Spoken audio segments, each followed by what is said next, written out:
اللہ اکبر کبیرہ، احادیث کی معتبر کتاب طبرانی شریف، مجمع الزوائد، دونوں کتابوں میں ایک بہت ہی پیاری حدیث پاک موجود ہے۔ اللہ تعالی ہمیں عمل کی توفیق عطا فرمائے۔ اس حدیث پاک کے راوی ہیں حضرت منذر رضی اللہ تعالیٰ عنہ، صحابی رسول ہیں۔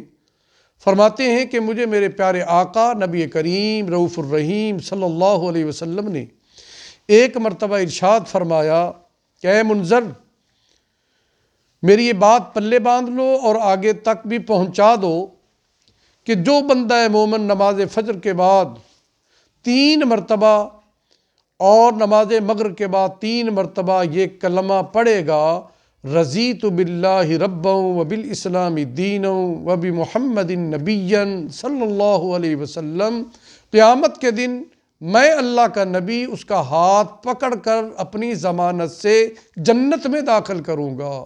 سبحان اللہ، کیا رحمت کائنات کے زبان سے نکلے ہوئے رحمت بھرے، شفقت بھرے، محبت بھرے جملے ہیں کہ ایک ایک کلمے پر، ایک ایک جملے پر اللہ تعالیٰ کے پاک پیغمبر کتنی بڑی خوشخبری سنا رہے ہیں اپنی امتیوں کو۔ آمین یا ربنا کریم، اللہ عمل کی توفیق عطا فرما۔